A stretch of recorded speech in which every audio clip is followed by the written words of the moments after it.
Odia net achievers YouTube ଚ୍ୟାନେଲର ଅନ୍ୟ ଏକ ନୂଆ ଭିଡ଼ିଓକୁ ଆପଣମାନଙ୍କୁ ସ୍ୱାଗତ। ଆମ ଭିଡ଼ିଓ ଭଲ ଲାଗୁଥିଲେ ଓଡ଼ିଆ ନେଟ୍ ଏଚିଭର୍ସ ୟୁଟ୍ୟୁବ୍ ଚ୍ୟାନେଲକୁ ସବସ୍କ୍ରାଇବ୍ କରନ୍ତୁ, ଲାଇକ୍ କରନ୍ତୁ, ସାଙ୍ଗମାନଙ୍କୁ ସେୟାର କରନ୍ତୁ। ଆପଣ ଲକ୍ଷ୍ୟସ୍ଥଳରେ ପହଞ୍ଚିବା ସହିତ ଆପଣଙ୍କ ସାଙ୍ଗମାନେ ମଧ୍ୟ ଲକ୍ଷ୍ୟସ୍ଥଳରେ ପହଞ୍ଚି ପାରିବେ। ଭିଡ଼ିଓ ପାଇବାକୁ ଚାହୁଁଥିଲେ ଓଡ଼ିଆ ନେଟ୍ ଏଚିଭର୍ସ ଟେଲିଗ୍ରାମ ଚ୍ୟାନେଲରେ ଜଏନ୍ କରନ୍ତୁ। ଆମର ଯେଉଁ 30ଟି ପ୍ରଶ୍ନ ଉତ୍ତରର ସିରିଜ ଚାଲିଛି, ତାର ଏଇଟା ଆଉ ଗୋଟିଏ ଭିଡ଼ିଓ। ଆସନ୍ତୁ ଆଜି ଆଲୋଚନା କରିବା ଅସ୍ତିତ୍ୱବାଦ, ନାରୀବାଦ ଓ ଉତ୍ତର ଆଧୁନିକତାବାଦ।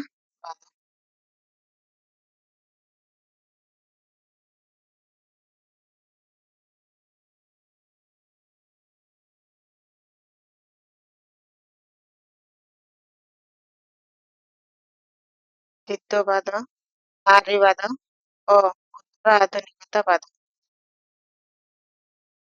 ବିଂଶ ଶତାବ୍ଦୀର ଚିନ୍ତନ ରାଜ୍ୟକୁ ଯେଉଁ ସବୁ ମତବାଦ ଅଧିକ ମାତ୍ରାରେ ଆଲୋକିତ କରିଛି। ବିଂଶ ଶତାବ୍ଦୀରେ ଚିନ୍ତନ ରାଜ୍ୟକୁ ଯେଉଁ ସବୁ ମତବାଦ ଅଧିକ ମାତ୍ରାରେ ଆଲୋକିତ କରିଛି, ସେଗୁଡ଼ିକ ମଧ୍ୟରେ ଅସ୍ତିତ୍ୱବାଦ, ଏକ୍ସିଷ୍ଟେନ୍ସିଆଲିଜିମ୍, ବାମବାଦ ବା ନାରୀବାଦ, ଫେମିନିଜିମ୍, ଉତ୍ତର ଆଧୁନିକତାବାଦ, ପୋଷ୍ଟ ମଡର୍ଣ୍ଣିଜିମ୍, ସଂରଚନାବାଦ, ଷ୍ଟ୍ରକ୍ଚରାଲିଜିମ୍, ଉତ୍ତର ଉପନିବେଶବାଦ, ପୋଷ୍ଟ କଲୋନିଆଲିଜିମ୍ ଇତ୍ୟାଦି ପ୍ରମୁଖ ଭୂମିକା ଗ୍ରହଣ କରିଛି। ଗଳ୍ପ, କବିତା, ନାଟକ, ଉପନ୍ୟାସ ଇତ୍ୟାଦିରେ ଏହି ସବୁ ମତବାଦର ପ୍ରୟୋଗ ପରୀକ୍ଷା ସପକ୍ଷରେ ସମାଲୋଚକୀୟ ଧାରାମାନ ସୃଷ୍ଟି ହୋଇଥିଲା। ଏହି ସମାଲୋଚନାର ଧାରାଗୁଡ଼ିକ ସୃଷ୍ଟି ହୋଇଥିଲା। ପାଶ୍ଚାତ୍ୟ ଦେଶରେ ସମ୍ଭୂତ ଓ ପରିପାଳିତ ଏସବୁ ରଚନା, ଏସବୁ ପାଶ୍ଚାତ୍ୟ ଚେତନା ସମୟକ୍ରମେ ଭାରତୀୟ ତଥା ଓଡ଼ିଆ ସାହିତ୍ୟରେ ପ୍ରବେଶ କରିଛି। ସେସବୁକୁ ଆମେ ଆଲୋଚନା କରିବା। 30ଟି ପ୍ରଶ୍ନ ଉତ୍ତର ରହିବ। ଆଜିର ପ୍ରଥମ ପ୍ରଶ୍ନ,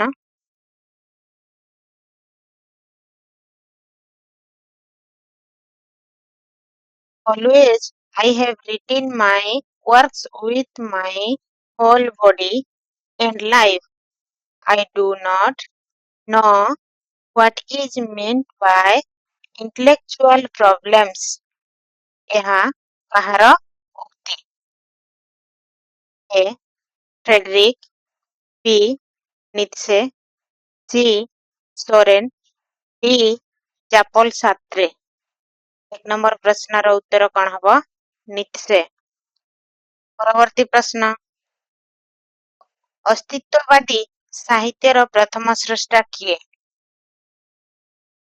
ଦସ୍ତୋଭସ୍କି। ଅସ୍ତିତ୍ୱବାଦୀ ସାହିତ୍ୟର ପ୍ରଥମ ସ୍ରଷ୍ଟା ଦସ୍ତୋଭସ୍କି। ପରବର୍ତ୍ତୀ ପ୍ରଶ୍ନ,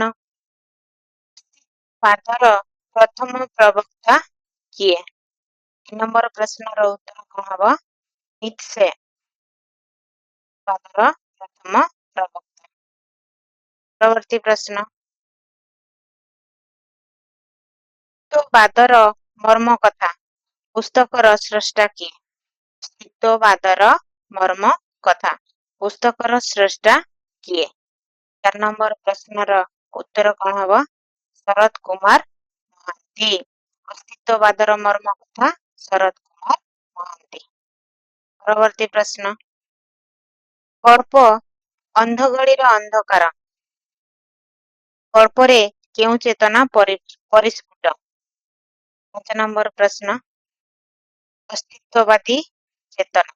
ହେଲେ ଅନ୍ଧଗଳିର ଅନ୍ଧକାର ଗଳ୍ପ ସଂକଳନର ରଚୟିତା କିଏ? ରବି ପଟ୍ଟନାୟକ।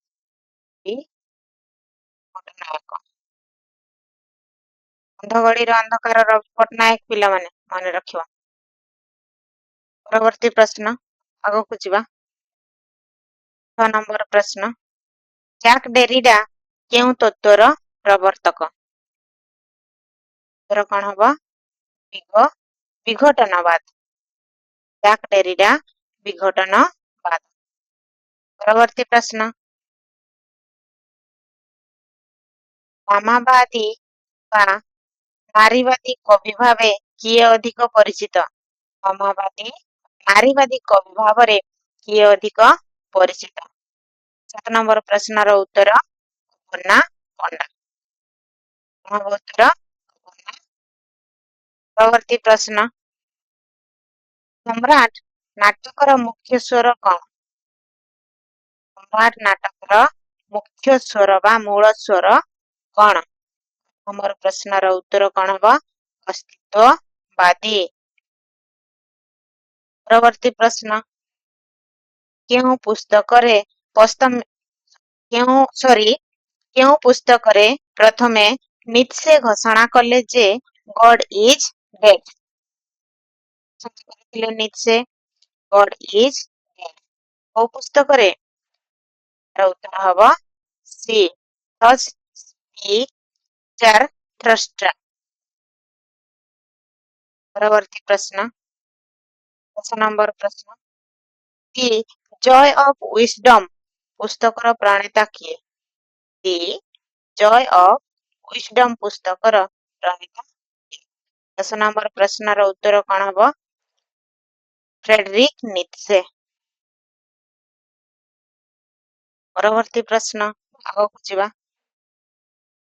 11 ନମ୍ବର ପ୍ରଶ୍ନ ଉତ୍ତର ଆଧୁନିକ କାବ୍ୟଧାରା। ଉତ୍ତର ଆଧୁନିକ କାବ୍ୟଧାରା ଗ୍ରନ୍ଥର ଲେଖକ କିଏ? 11 ନମ୍ବର ପ୍ରଶ୍ନ ଉତ୍ତର ଆଧୁନିକ କାବ୍ୟଧାରା ଗ୍ରନ୍ଥର ଲେଖକ କିଏ? ଉତ୍ତର କଣ ହବ? ଦିलीप କୁମାର ସ୍ୱାଇଁ। ପରବର୍ତ୍ତୀ ପ୍ରଶ୍ନ ଆଲବର୍ଟ କାମ୍ୟୁ କେଉଁ ମତବାଦର ପ୍ରବର୍ତ୍ତକ? ପ୍ରଖ୍ୟାପକ। 12 ନମ୍ବର ପ୍ରଶ୍ନର ଉତ୍ତର କଣ ହବ? ଅସ୍ତିତ୍ୱବାଦ। ଅସ୍ତିତ୍ୱବାଦର ପ୍ରବର୍ତ୍ତକ କିଏ? Albert Camus. ପରବର୍ତ୍ତୀ ପ୍ରଶ୍ନ ଅସ୍ତିତ୍ୱବାଦୀ ଚେତନା ସମ୍ବଳିତ ଦି ପିଗ୍ୟୁ ଉପନ୍ୟାସର ଲେଖକ କିଏ? 13 ନମ୍ବର ପ୍ରଶ୍ନର ଉତ୍ତର ଆଲବର୍ଟ କାମ୍ୟୁ। ପରବର୍ତ୍ତୀ ପ୍ରଶ୍ନ 14 ନମ୍ବର ପ୍ରଶ୍ନ Existentialism is here that man is unable to change the world, but it is necessary to act in order to realize the freedom of will and not feel a salve to the drudgery of daily life। 14 ନମ୍ବର ପ୍ରଶ୍ନର ଉତ୍ତର କଣ ହବ ପିଲାମାନେ? C Yuri Borg. ପରବର୍ତ୍ତୀ ପ୍ରଶ୍ନ ଅସ୍ତିତ୍ୱବାଦୀ ସାହିତ୍ୟିକମାନେ କାହାକୁ କେନ୍ଦ୍ର କରି ନିଜ ରଚନା ପରିପୃଷ୍ଟ କରିଛନ୍ତି? ଅସ୍ତିତ୍ୱବାଦୀ ସାହିତ୍ୟିକମାନେ କାହାକୁ କେନ୍ଦ୍ର କରି ନିଜ ରଚନା ପରିପୃଷ୍ଟ କରିଛନ୍ତି? 15 ନମ୍ବର ପ୍ରଶ୍ନର ଉତ୍ତର କଣ ହବ? ମାନବ। ପରବର୍ତ୍ତୀ ପ୍ରଶ୍ନ ଆଲବର୍ଟ କାମ୍ୟୁଙ୍କ ପ୍ରସିଦ୍ଧ ଅସ୍ତିତ୍ୱବାଦୀ ଉପନ୍ୟାସ ଦି ଷ୍ଟ୍ରଙ୍ଗରର ନାୟକ କିଏ? ଦି ଷ୍ଟ୍ରଙ୍ଗରର ନାୟକ କିଏ? 16 ନମ୍ବର ପ୍ରଶ୍ନର ଉତ୍ତର କଣ ହବ? ମିର୍ସଲଟ୍। ପରବର୍ତ୍ତୀ ପ୍ରଶ୍ନ ଉତ୍ତରୀୟ ଜୀବନ ସମ୍ରାଟ ବର୍ତ୍ତମାନ ଦିଶୁଙ୍କୁ ଅବସ୍ଥାରେ ବିଦ୍ୟମାନ କହିଲେ ଚଳେ। ପାଶ୍ଚାତ୍ୟ ସଭ୍ୟତାର ସେ ତଥାକଥିତ ସ୍ୱର୍ଗ ରାଜ୍ୟକୁ ସେ ଉଠି ପାରୁନାହିଁ କିମ୍ବା ପାରମ୍ପରିକ ପ୍ରାଚ୍ୟ ସଂସ୍କୃତିର ମର୍ତ୍ତ୍ୟଭୂମିରେ ସଳଖି ଠିଆ ହୋଇ ପାରୁନାହିଁ। ଏହି ବକ୍ତବ୍ୟ କେଉଁ ସମାଲୋଚକଙ୍କର? 17 ନମ୍ବର ପ୍ରଶ୍ନର ଉତ୍ତର କଣ ହବ? କୃଷ୍ଣଚରଣ ବେହେରା। ପରବର୍ତ୍ତୀ ପ୍ରଶ୍ନ, କେଉଁ ଗଳ୍ପରେ ଅସ୍ତିତ୍ୱବାଦୀ ଚେତନା ପ୍ରତିଫଳିତ? କେଉଁ ଗଳ୍ପରେ ଅସ୍ତିତ୍ୱବାଦୀ ଚେତନା ପ୍ରତିଫଳିତ? ଗୋପୀନାଥ ମହାନ୍ତିଙ୍କ ପିମ୍ପୁଡି ଗଳ୍ପରେ। ମନେ ରଖିବ ପିଲାମାନେ, ଗୋପୀନାଥ ମହାନ୍ତିଙ୍କ ପିମ୍ପୁଡି ଗଳ୍ପରେ। କାଳିନ୍ଦୀ ଚରଣ ପାଣିଗ୍ରାହୀଙ୍କର ସଂସାର ବିଳାପ ଗଳ୍ପ, ଗୋଦାବରୀଶ ମହାପାତ୍ରଙ୍କର ମାଗୁଣୀର ଶଗଡ଼, ମନୋଜ ଦାସଙ୍କର ଭିନ୍ନ ମଣିଷ। 4ଟି ଗଳ୍ପକୁ ମନେ ରଖିବେ।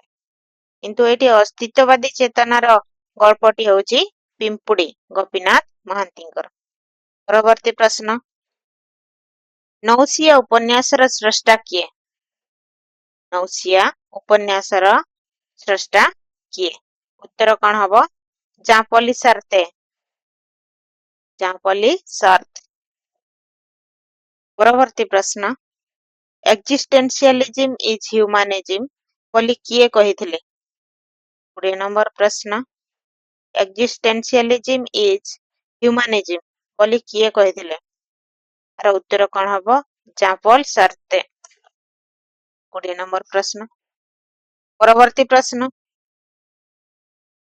କେଉଁ ନାଟକଟି ଅସ୍ତିତ୍ୱବାଦୀ ଚେତନାକୁ ନେଇ ରଚିତ?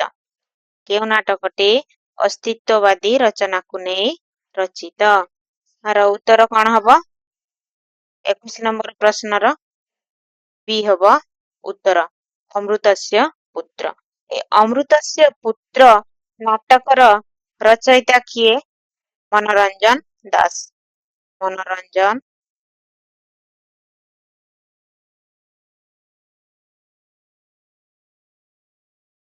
ମନୋରଞ୍ଜନ ଦାସ ପିଲାମାନେ 1972।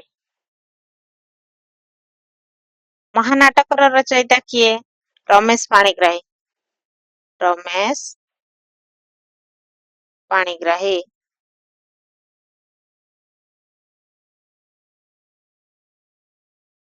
ରମେଶ ପାଣିଗ୍ରାହୀ।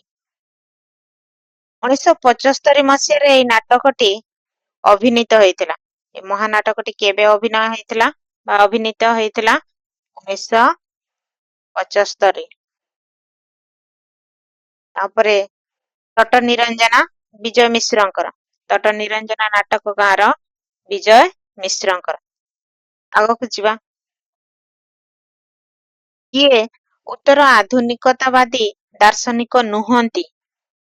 22 ନମ୍ବର ପ୍ରଶ୍ନ। ଉତ୍ତର କଣ ହବ? ଜେମ୍ସ ଜୟସ ଉତ୍ତର ଆଧୁନିକତାବାଦୀ ଦାର୍ଶନିକ ନୁହନ୍ତି। ପରବର୍ତ୍ତୀ ପ୍ରଶ୍ନ, ଆଗକୁ ଯିବା, ଗ୍ରାଣ୍ଡ ନାରେଟିଭ ପରିବର୍ତ୍ତେ ଲିଟିଲ ନାରେଟିଭ କେଉଁ ସାହିତ୍ୟର ଏକ ଗ୍ରହଣୀୟ ଶୈଳୀ? 23 ନମ୍ବର ପ୍ରଶ୍ନର ଉତ୍ତର କଣ ହବ? ଉତ୍ତର ଆଧୁନିକତାବାଦ।